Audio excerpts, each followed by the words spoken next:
agar waktunya masih utuh dan banyak. Bismillahirrahmanirrahim. Qala radhiyallahu ta'ala anhu,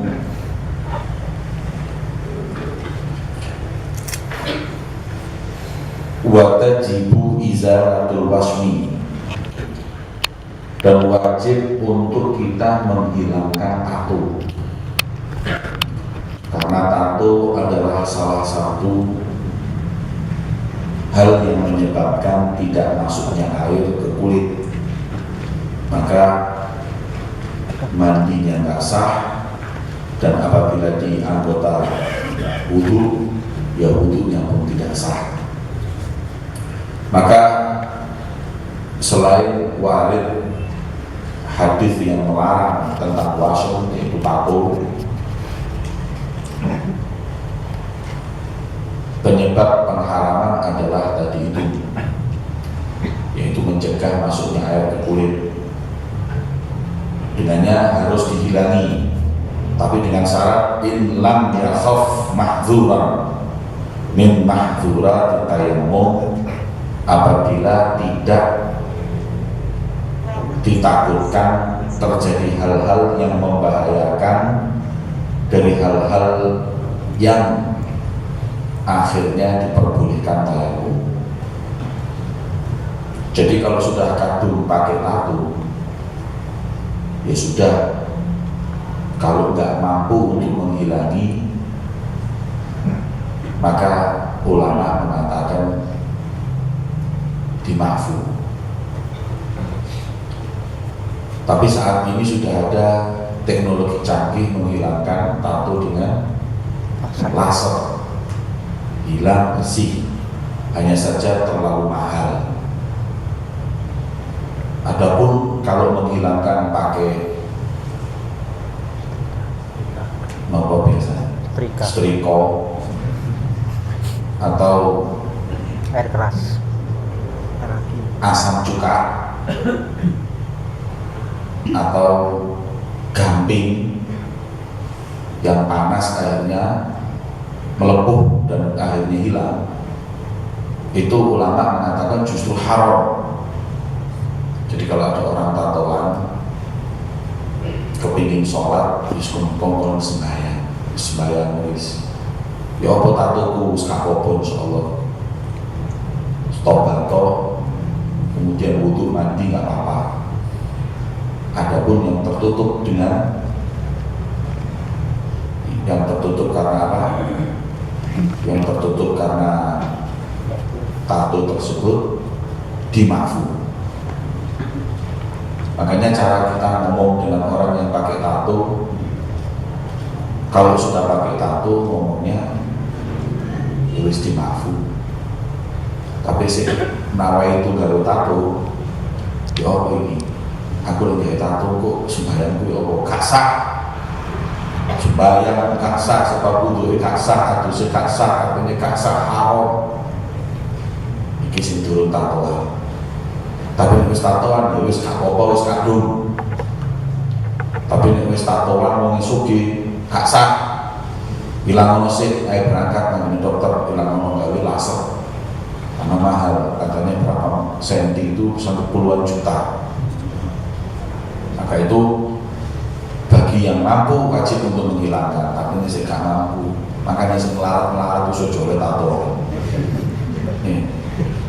Gak bakal iso ngilangi, malah gawe masalah. Gawe ini sedilur, ngilangi ini setengah mati.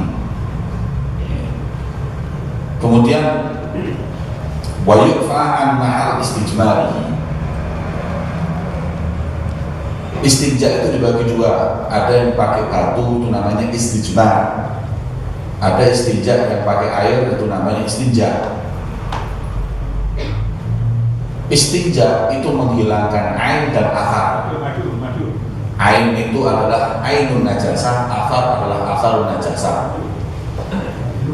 Adapun istijmar itu hanya bisa menghilangkan ainun najasah, tapi ada yang namanya athar najasah dan gak hilang dengan batu. Nah, disebut di sini yu'fa an mahal istijmar. Athar yang masih ada itu makfu. Jadi kalau ada orang dia itu maaf buang air kecil, kemudian istinjanya pakai batu atau pakai tisu, kemudian wudhu sholat sah, karena itu makfu buat dirinya, tapi nggak makfu buat orang lain.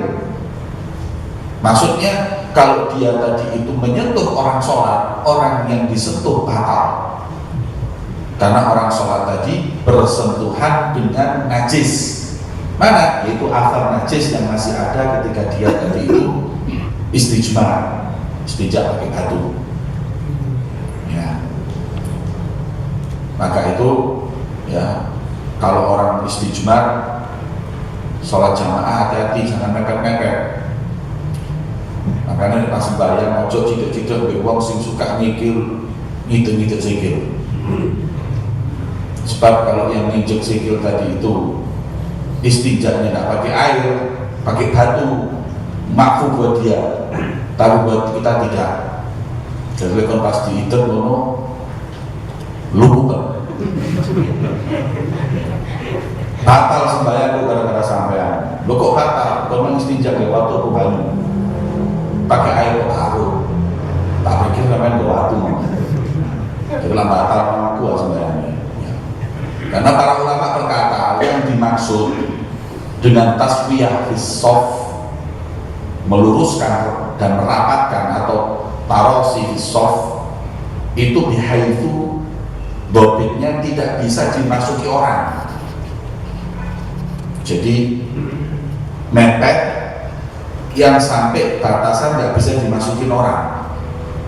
Jadi ada orang mengasuh nggak bisa karena sempitnya, tapi bukan harus sampai pepet-pepetan. Ya. Perintahnya hanya dirapatkan, bukan itu-ituan. Ya. Maka justru itu mengganggu. Saya pernah ceramah di Lamongan, ada satu kiai itu ceramah modelnya untuk koboi didik kiai ini. Kata dia, kula niki paling sumpek nek wis sembahyang di sebelah wong sing mekangkang terus sikil kula niku dipepet. Maka pernah suatu saat sikil saya, kaki saya dipepet, terus dia mekangkang. Saya tanya, Mas, sampai apa mang ini nyerempet sikilku? Sampai nggak dengar sabda Nabi yang mengatakan bahwa furjah fi sholat itu bisa ditempati setan. Jadi kayak ini konco goblok-goblok kok. Lah masalah setan itu bodoh. Nek gak oleh selah di antara kaki dan kaki di antara kaki, dalam kon mekakan tambah enak tengah-tengah ngono iki. Goleran kan malah gitu. Maka itu salah. Demi untuk mendapatkan tas tarosi rapat, kemudian dia melakukan sesuatu yang makruh. Apa? Kaki itu tidak boleh lebih dari 1 jengkal. Jadi ada orang yang sembahyang mengangkat, makruh itu. Demi untuk apa? Kalau dia mau mendapatkan tarosi rapat, ya dianya merapat, bukan mengangkat. Niki bojo kita separuh, dulu tutup sini. Mek tarosi netok diwoco, mekangkangnya nggak diwoco lagi. Dan niki mekangkangnya ini kan makruh. Nah sekarang gimana caranya? Ya cuma mekangkang tapi sing rapet. Itu yang benar. Tapi kalau demi untuk mendapatkan rapat, mekangkang, ya keliru, meninggalkan makruh. Ya, jadi melakukan sunnah, meninggalkan sunnah yang lain itu salah. Ya, maka dikatakan dan dimakfu tempat istinja. Hati-hati, apalagi kalau istinja, ojo nitek sikil wong.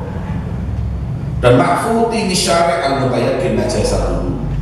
Dan dimakfu pula, ini kelihatannya di daerah-daerah yang bukan kayak sekarang ya, mungkin daerah pedesaan yang jarang ada aspal ataupun paving, itu biasanya debu di mana-mana.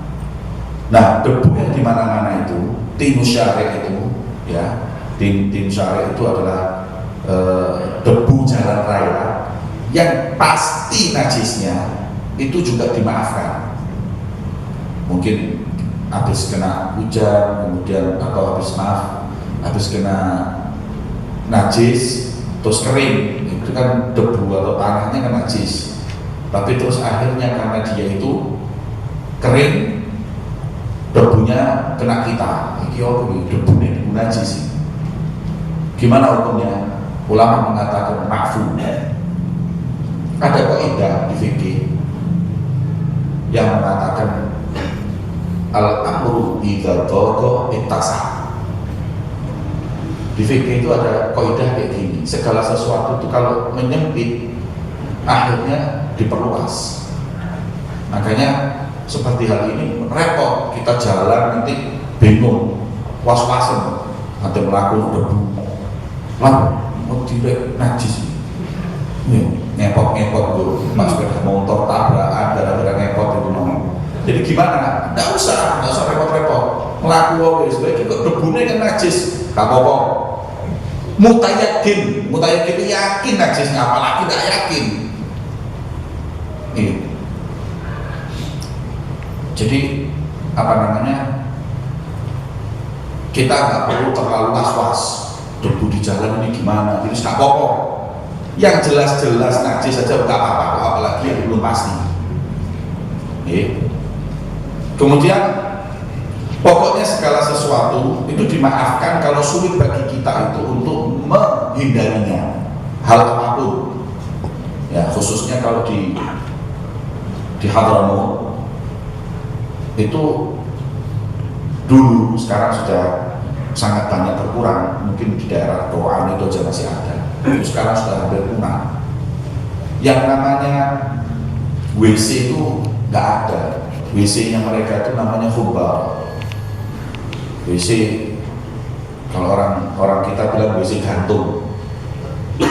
Jadi biasanya kamar mandi itu letaknya agak di atas, terus dibuatkan WC. Rumah di bagian belakang itu nanti ditutup untuk gini buang air tuh. Jadi mereka nggak punya apa namanya spiteng, nggak punya spiteng. Jadi di orang buang air kecil, buang air besar itu dari atas. Makanya nih zaman saya masih tahun 96 di sana.